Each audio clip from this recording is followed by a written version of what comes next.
ਸਰਕਾਰ ਵੱਲੋਂ ਨਵੀਂ ਪੈਨਸ਼ਨ ਯੋਜਨਾ ਲਾਗੂ ਕੀਤੀ ਜਾਂਦੀ ਹੈ ਤੇ ਮੁਲਾਜ਼ਮ ਜਥੇਬੰਦੀਆਂ ਵੱਲੋਂ ਇਹਦਾ ਵਿਰੋਧ ਕੀਤਾ ਜਾਂਦਾ ਹੈ। ਵਿਰੋਧ ਕਾਫੀ ਲੰਮਾ ਸਮਾਂ ਹੋ ਗਿਆ ਕੀਤਾ ਜਾਂਦਾ ਹੈ।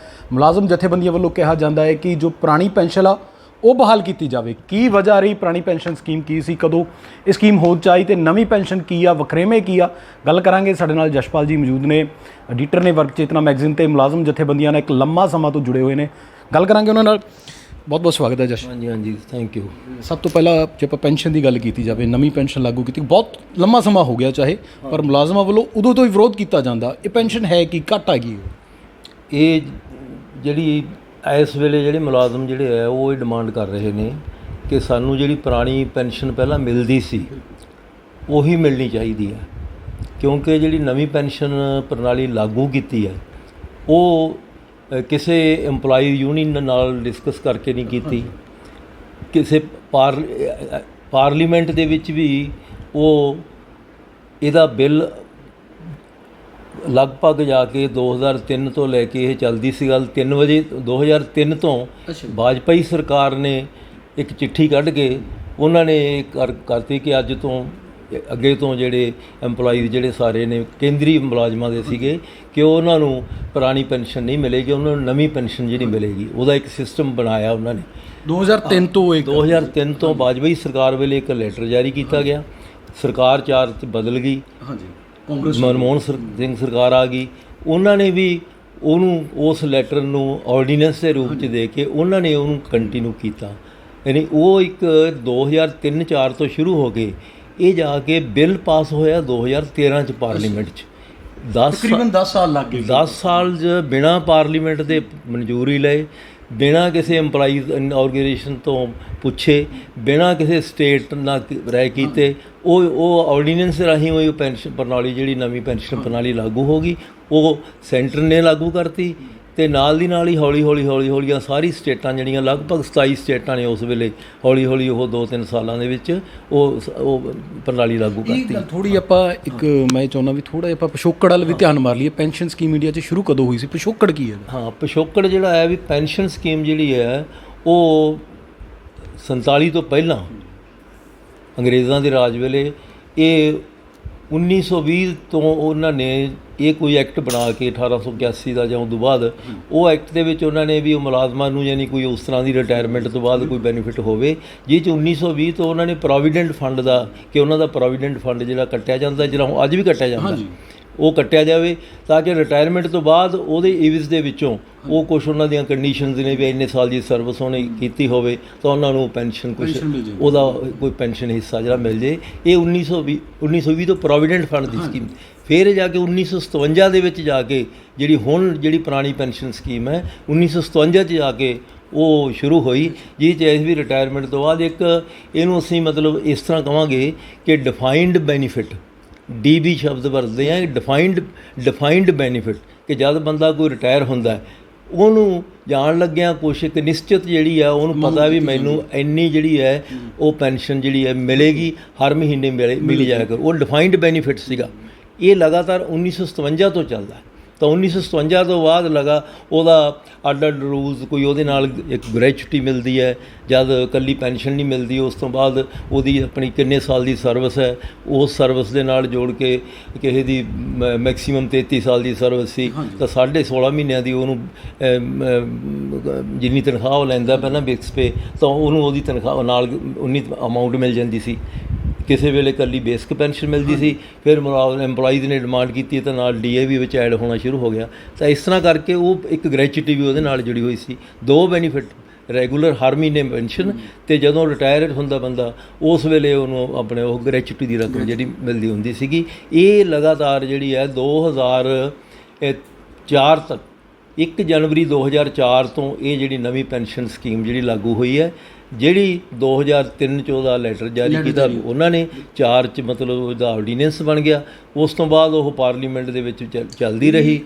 ਪਾਰਲੀਮੈਂਟ ਜਾਣ ਦਾ ਤਾਂ ਸਫ਼ਰ ਹੋ ਗਿਆ, ਪਰ ਆਪਾਂ ਜੇ ਗੱਲ ਕਰੀਏ ਦੋਵਾਂ ਦੇ ਵੱਖਰੇਵੇਂ, ਕਿਉਂਕਿ ਮੁਲਾਜ਼ਮ ਜਥੇਬੰਦੀ ਅੱਜ ਵੀ ਕਹਿੰਦੇ ਕਿ ਪੁਰਾਣੀ ਪੈਨਸ਼ਨ ਬਹਾਲ ਕਰੋ, ਉਹਦਾ ਤੇ ਨਵੀਂ ਪੈਨਸ਼ਨ ਦਾ ਵੱਖਰੇਵਾਂ ਕੀ? ਹਾਂ, ਇਹ ਜਿਹੜਾ ਸਭ ਤੋਂ ਵੱਡਾ ਵੀ, ਕਿਉਂਕਿ ਪਹਿਲਾਂ ਜਦੋਂ ਸ਼ੁਰੂ ਕੀਤੀ ਸੀ ਉਦੋਂ ਬਹੁਤਾ ਗਿਆਨ ਨਹੀਂ ਸੀ। EMPLOYEES ਨੂੰ ਵੀ ਪਤਾ ਸੀਗਾ ਕਿ ਗੌਰਮੈਂਟ ਜਿਹੜੀ ਹੈ ਜਦੋਂ ਕੋਈ ਕਾਨੂੰਨ ਲਾਗੂ ਕਰਦੀ ਹੈ, ਇਹ ਇੱਕ ਧਾਰਨਾ ਬਣੀ ਹੋਈ ਹੈ ਕਿ ਉਹ ਇਹ ਕਹਿੰਦੇ ਵੀ ਤੁਹਾਡੇ ਫਾਇਦੇ 'ਚ ਹੈ ਵੀ ਅਸੀਂ ਜਿਹੜੀ ਨਵੀਂ ਪੈਨਸ਼ਨ ਸਕੀਮ ਲਾਗੂ ਕਰ ਰਹੇ ਹਾਂ, ਤੁਹਾਡੇ ਜਿਹੜੇ ਹੈ ਬੁੱਢੇ ਬਾਰੇ ਤੁਸੀਂ ਰਿਟਾਇਰਮੈਂਟ ਹੋਣ ਤੋਂ ਬਾਅਦ ਤੁਹਾਡੇ ਬੈਨੀਫਿਟ 'ਚ ਵੀ ਤੁਹਾਨੂੰ ਕੋਈ ਨਾ ਕੋਈ ਉਹਦੇ 'ਚ ਪੈਨਸ਼ਨ ਅਸੀਂ ਉਹਦੇ 'ਚ ਦੇਵਾਂਗੇ। ਹਾਲਾਂਕਿ ਜਿਹੜੀ ਪੈਨਸ਼ਨ ਮਿਲਦੀ ਸੀ ਉਹ ਪੈਨਸ਼ਨ ਫਿਰ ਬੰਦ ਕਰਕੇ ਨਵੀਂ ਉਹ ਸ਼ੁਰੂ ਕਰਨੀ ਸੀ। ਤਾਂ ਉਹ ਪੁਰਾਣੀ ਪੈਨਸ਼ਨ ਦੇ ਵਿੱਚ ਕੀ ਸੀਗਾ, ਉਹਦੇ ਵਿੱਚ ਕਿ ਤੁਹਾਨੂੰ ਇੱਕ ਨਿਸ਼ਚਿਤ ਪਤਾ ਹੈ ਕਿ ਜਿੰਨੀ ਤੁਹਾਡੀ ਲਾਸਟ ਪੇ ਤੁਸੀਂ ਲੈਂਦੇ ਹੋ, ਅੱਡ ਥੋੜ੍ਹਾ ਬਹੁਤਾ ਰੂਲ ਬਦਲਦੇ ਰਹੇ। ਅੱਜ ਦੀ ਡੇਟ ਦੇ ਵਿੱਚ ਕੀ ਹੈ ਕਿ ਜਿਸ ਤਰ੍ਹਾਂ ਜਿੰਨੀ ਉਹਦੀ ਕੋਈ ਬੇਸਿਕ ਪੇ ਜਿਹੜੀ ਹੈ ਉਸ ਦੀ ਮਿਲਦੀ ਹੈ, ਉਹਦਾ 50% ਤੁਹਾਡੀ ਜਿਹੜੀ ਹੈ ਪੈਨਸ਼ਨ ਦੀ ਬੇਸਿਕ ਪੇ ਬਣ ਜਾਂਦੀ ਹੈ। ਉਹਦੇ 'ਤੇ ਡੀਏ ਮਿਲਣਾ ਹੈ, ਉਦੋਂ ਮੁੜ ਕੇ ਉਹਦਾ ਮੈਡੀਕਲ ਅਲਾਊਂਸ ਮਿਲਣਾ ਹੈ। ਜਿੰਨਾ ਮਹਿੰਗਾਈ ਭੱਤਾ ਕੋਈ ਵੱਧਦਾ ਜਾਂਦਾ, ਜਿਵੇਂ ਦੂਸਰੇ ਇੰਪਲਾਈਜ਼ ਆ ਉਹਨਾਂ ਨੂੰ ਵੀ ਮਿਲਦਾ, ਤਾਂ ਉਹਦੇ ਨਾਲ ਹੋਰ ਬੈਨੀਫਿਟ ਵੀ ਹੈ ਨਾਲ ਕਿ 2 ਸਾਲਾਂ ਬਾਅਦ ਉਹਨਾਂ ਪੈਨਸ਼ਨਰ ਜਿਹੜੇ ਇਹ ਪੁਰਾਣੀ ਪੈਨਸ਼ਨ ਚਾਹੁੰਦੇ ਆ ਉਹਨਾਂ ਨੂੰ ਆਪਣੇ ਪ੍ਰੋਵੀਡੈਂਟ ਉਹਦਾ ਓਲਡ ਏਜ ਅਲਾਊਂਸ ਵੀ ਮਿਲਦਾ ਹਰ 65 ਸਾਲ ਤੋਂ ਬਾਅਦ 65 70 ਉਹ ਵੀ ਮਿਲਦਾ ਹੈ। 2 ਸਾਲਾਂ ਬਾਅਦ ਇੱਕ LTC ਵੀ ਮਿਲਦਾ ਹੈ, ਪੰਜਾਬ 'ਚ ਮਿਲਦਾ, ਸਾਰਿਆਂ ਥਾਵਾਂ 'ਤੇ ਭਾਵੇਂ ਨਹੀਂ ਮਿਲਦਾ ਤੇ ਕਈ ਥਾਂ 'ਤੇ ਮਿਲਦਾ ਹੈ ਵੀ ਉਹਦੀ ਬੇਸਿਕ ਪੈਨਸ਼ਨ ਜਿਹੜੀ ਹੈ ਉਹਦੀ ਤਨਖਾਹ ਦੇ ਵਿੱਚ ਜਿਹੜੀ ਹੈ 1-2 ਸਾਲਾਂ ਬਾਅਦ ਇੱਕ ਐਡ ਹੋ ਜਾਂਦੀ ਹੈ। ਇਸ ਤਰ੍ਹਾਂ ਦੇ ਬੈਨੀਫਿਟ ਜਿਹੜੇ ਹੈ ਉਹਦੇ ਨਾਲ ਹੋਰ ਕਿ ਜਦੋਂ ਪਹਿਲੀ ਪੈਨਸ਼ਨ ਜਿਹੜੀ ਚੱਲਦੀ ਸੀ ਤਾਂ ਉਹਦੇ 'ਚ ਪ੍ਰੋਵੀਡੈਂਟ ਫੰਡ ਦਾ ਇੱਕ ਸਿਸਟਮ ਸੀਗਾ ਕਿ ਹਰ ਮਹੀਨੇ ਤੁਸੀਂ ਆਪਦਾ ਪ੍ਰੋਵੀਡੈਂਟ ਫੰਡ ਜਿਹੜਾ ਜਮ੍ਹਾਂ ਕਰਾਉਣੇ ਹੋ 10% ਉਹਦਾ ਆਪਣਾ ਬੇਸਿਕ ਪੇ ਦਾ, ਉਹ ਪ੍ਰੋਵੀਡੈਂਟ ਫੰਡ ਤੁਹਾਡਾ ਜਮ੍ਹਾਂ ਹੁੰਦਾ ਰਹਿੰਦਾ। ਉਹਦੇ 'ਤੇ ਇੱਕ ਡਿਫਾਈਨਡ ਇੰਟਰਸਟ ਹੈ, ਜਿਸ ਤਰ੍ਹਾਂ FD ਦਾ ਇੰਟਰਸਟ ਹੈ ਉਵੇਂ ਡਿਫਾਈਨਡ ਇੰਟਰਸਟ ਲੱਗਦਾ ਸੀ। ਉਹ 9-14-12% ਵੀ ਰਿਹਾ, ਹੌਲੀ ਹੌਲੀ ਉਹ ਘਟਦਾ ਜਾ ਕੇ 8.5-9% ਬਹੁਤ ਲੰਬਾ ਸਮਾਂ ਚੱਲਦਾ ਰਿਹਾ। ਉਹ ਤੁਹਾਨੂੰ ਉਹ ਜਦੋਂ ਤੁਸੀਂ ਰਿਟਾਇਰ ਹੋਣਾ ਤਾਂ ਜਿੰਨਾ ਤੁਹਾਡਾ ਪੈਸਾ ਜਮ੍ਹਾਂ ਹੋਈ ਜਾਣਾ ਉਹਦੇ ਤੁਹਾਡਾ ਉਹਨਾਂ ਦਾ ਵਿਆਜ ਜਮ੍ਹਾਂ ਹੋਈ ਜਾਣਾ, ਤਾਂ ਤੁਹਾਨੂੰ ਰਿਟਾਇਰਮੈਂਟ ਵੇਲੇ ਉਹ ਪ੍ਰੋਵੀਡੈਂਟ ਫੰਡ ਦੀ ਫਾਈਨਲ ਪੇਮੈਂਟ ਜਿਹੜੀ ਤੁਹਾਨੂੰ ਉਹ ਮਿਲਦੀ ਸੀਗੀ। ਤਾਂ ਇਹ ਸੀਗਾ। ਤਾਂ ਅਤੇ ਨਾਲ ਤੁਹਾਨੂੰ ਆਪਣੇ ਡਿਫਾਈਨਡ ਜਿਹੜੀ ਇੱਕ ਪੈਨਸ਼ਨ ਮਿਲਣੀ ਹੈ ਤਾਂ ਕਿ ਗੁਜ਼ਾਰੇ ਜੋਗਾ ਤੁਹਾਡਾ ਜਿਹੜਾ ਉਹ ਪੈਨਸ਼ਨ ਦੇ ਨਾਲ ਹੈ ਉਹਦਾ DA ਵੱਧਦਾ ਤਾਂ DA ਵੀ ਮਿਲਦਾ ਰਹਿਣਾ। ਇਹ ਇੱਕ ਨਾਲ ਹੋਰ ਕਿ ਜਿਹੜਾ ਜਦੋਂ ਬੰਦਾ ਰਿਟਾਇਰ ਹੁੰਦਾ ਤਾਂ ਇੱਕ ਜਿਹੜੀਆਂ ਛੁੱਟੀਆਂ ਅਰਨ ਲੀਵ ਜਿਹੜੀਆਂ ਉਹਨਾਂ ਨੂੰ ਕਮਾਈ ਛੁੱਟੀਆਂ ਨੇ ਵੀ ਉਹ ਅਰਨ ਲੀਵ ਜਿਹੜੀ ਹੈ ਉਹ ਜੇ ਉਹਦੀ ਕੋਈ ਬਚ ਜਾਂਦੀ ਹੈ, ਇੱਕ ਲਿਮਿਟ ਹੈਗੀ ਹੈ ਵੀ ਇੰਨੀ ਤੁਸੀਂ ਅਰਨ ਲੀਵ ਦੀ ਤੁਹਾਨੂੰ ਇਨਕੈਸ਼ਮੈਂਟ ਹੋ ਜਾਣੀ ਹੈ, ਤਾਂ ਉਹ ਵੀ ਯਾਨੀ ਰਿਟਾਇਰਮੈਂਟ ਵੇਲੇ ਮਤਲਬ ਮਿਲਦਾ ਸੀ। ਇਸ ਤਰ੍ਹਾਂ ਹੀ ਕੁਛ ਹੋਰ ਵੀ ਬੈਨੀਫਿਟ ਜਿਹੜੇ ਇੰਪਲਾਈਜ਼ ਨੂੰ ਮਿਲਦੇ ਸੀ। ਐਕਸ ਗ੍ਰੇਸ਼ੀਆ ਜਦੋਂ ਜਿਹੜੀ ਆਪਣੇ ਅੱਜ ਕੱਲ੍ਹ ਚੱਲਦੀ ਹੈ ਕਿ ਜਦੋਂ ਕਿਸੇ ਦੀ ਡੈਥ ਹੋ ਜਾਂਦੀ ਹੈ ਤਾਂ ਉਹ ਐਕਸ ਗ੍ਰੇਸ਼ੀਆ ਵੀ ਉਹ ਵੀ ਮਿਲਦਾ ਹੈਗਾ।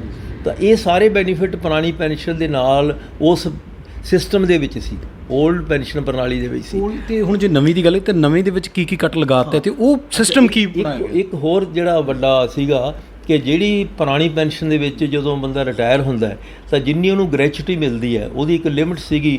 ਪਹਿਲਾਂ 3 ਲੱਖ ਸੀ, ਫਿਰ 5 ਲੱਖ ਵੀ, ਅੱਜ 20 ਲੱਖ ਹੈ। ਉਹ ਕਿੰਨੀ ਵੀ 20 ਲੱਖ ਤੱਕ ਅੱਜ ਮਿਲ ਜਾਂਦੀ ਹੈ, ਪਹਿਲਾਂ 10 ਲੱਖ ਵੀ ਰਹੀ ਹੈ। ਤਾਂ ਉਹਨਾਂ ਨੂੰ ਉਹਦੇ 'ਤੇ ਕੋਈ ਟੈਕਸ ਹੀ ਨਹੀਂ ਸੀ ਲੱਗਦਾ, ਨੋ ਟੈਕਸ।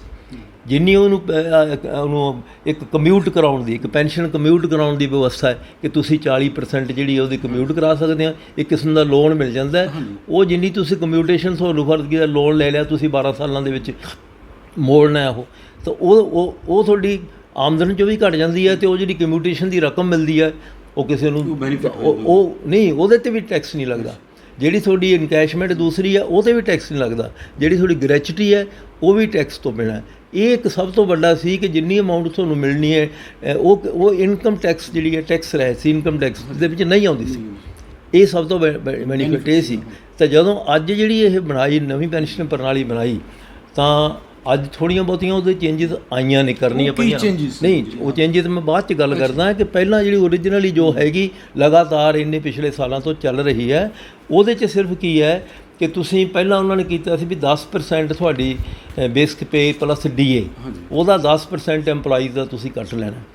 ਉਹ ਕੱਟ ਕੇ ਅਤੇ ਉਹਦੀ ਇੱਕ ਉਹਨਾਂ ਨੇ ਉੱਪਰ ਅਜੇ ਤਾਂ ਪਹਿਲਾਂ ਤਾਂ ਵੈਸੇ ਹੀ ਕੱਟਣਾ ਸ਼ੁਰੂ ਕੀਤਾ, ਬਾਅਦ ਦੇ ਵਿੱਚ ਉਹਨਾਂ ਨੇ ਇੱਕ ਅਥਾਰਟੀ ਜਿਹੜੀ PFRDA ਉਹਦੀ ਅਥਾਰਟੀ ਉਹਨੂੰ ਚਲਾਉਣ ਵਾਸਤੇ ਸੰਸਥਾ ਜਿਹੜੀ ਬਣਾਈ ਉਹਨੂੰ ਮੇਨਟੇਨ ਕਰਨ ਵਾਸਤੇ ਉਹ ਮੇਨਟੇਨ ਕਰਨ ਦੀ ਹੈ। ਇਹ ਹੈ ਕਿ 10% ਜਿਹੜਾ ਉਹ ਆਪਣਾ ਐਮਪਲਾਈਜ਼ ਦਾ ਕੱਟਿਆ ਜਾਣਾ। ਪਿੱਛੇ ਜਾ ਕੇ ਫਿਰ ਉਹਨਾਂ ਨੇ ਕਿਹਾ ਕਿ ਗੌਰਮੈਂਟ ਵੀ ਆਪਦੇ ਕੋਲੋਂ ਜਿਹੜੀ ਆਪਦਾ 10% ਜਿਹੜਾ ਉਹਦਾ ਵਿੱਚ ਪਾਊਗੀ। ਤਾਂ ਇਸ ਹਿਸਾਬ ਨਾਲ ਉਹ 10% ਐਮਪਲਾਈ ਦਾ 10% ਉਹ ਪੈਸੇ ਜਿਹੜੇ ਆ ਉਹਨਾਂ 'ਤੇ ਕੱਟੇ ਜਾਣੇ ਆ।